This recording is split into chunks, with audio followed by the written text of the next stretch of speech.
ਵਾਲੇਕੁਮ। ਨਾਰਵਲ ਕੰਜਰੂਰ road ਤੇ ਨਾਲਾ ਭੇੜ ਵਿੱਚ ਪਾਣੀ ਦਾ ਬਹਾਓ ਇਹ ਤੁਸੀਂ ਵੇਖ ਸਕਦੇ ਹੋ। ਇਹ ਕੋਈ ਤਕਰੀਬਨ 4 ਫੁੱਟ ਪਾਣੀ ਕੱਲ ਨਾਲੋਂ ਜਿਹੜਾ ਘੱਟ ਹੋਇਆ। ਕੱਲ ਇਹ ਪਿੰਡ ਦੇ ਵਿੱਚ ਪਾਣੀ ਸੀ, ਕੁਝ ਜਿਹੜੇ ਬਾਹਰ ਦੇ ਘਰ ਨੇ ਉਹਨਾਂ ਦੇ ਵਿੱਚ ਇਹ ਵੜ ਗਿਆ ਸੀ। ਇਹ ਉਹ ਦੂਰੋਂ ਜਿਹੜਾ ਨਜ਼ਰ ਆ ਰਿਹਾ ਸਾਹਮਣੇ ਇਹ ਬਸੰਤਰ ਹੈ, ਪਿੱਛੇ ਨਾਲਾ ਬਸੰਤਰ, ਉਹਦੇ 'ਚੋਂ ਪਾਣੀ ਪੈ ਰਿਹਾ ਸਿੱਧਾ ਇੱਧਰ ਨੂੰ। ਇਹ ਦੇਖੋ, ਇਹ ਸਾਰੀ ਸੂਰਤ ਹਾਲ ਨਾਲਾ ਭੇੜ ਦੀ ਹੈ। ਹਰ ਪਾਸੇ ਪਾਣੀ ਹੈ ਔਰ ਬੇਸ਼ੁਮਾਰ ਪਾਣੀ ਹੈ।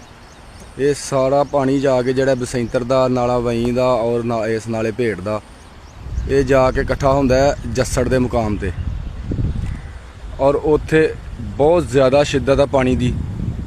ਉਸੇ ਪਾਣੀ ਨੂੰ ਵੇਖ ਕੇ ਤੇ ਉਹਨਾਂ ਲਾਹੌਰ ਨੂੰ ਜਿਹੜਾ ਨਾ ਅਲਰਟ ਕੀਤਾ ਸੀ ਕਿ ਲਾਹੌਰ ਵਾਲੇ ਇਹਤਿਆਤ ਕਰਨ। ਇਹ ਵੇਖੋ, ਇਹ ਹੁਣ ਮੈਂ ਤੁਹਾਨੂੰ ਪਿੰਡ ਵਿਖਾਉਣ ਲੱਗਾ ਕਿ ਪਿੰਡ ਕਿੰਨਾ ਕੁ ਦੂਰ ਹੈ। ਇਹ ਸਾਰਾ ਹੁਣ ਪਿੰਡ ਦੀ ਜਿਹੜਾ ਨਾ ਜ਼ਮੀਨ 'ਚ ਪਾਣੀ ਹੈ ਤੇ ਇਹ ਪਿੰਡ ਹੈ।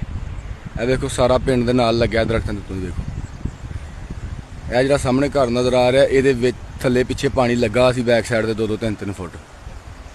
ਇਹ ਸਾਰਾ ਪਾਣੀ ਪਿਆ ਫਿਰਦਾ।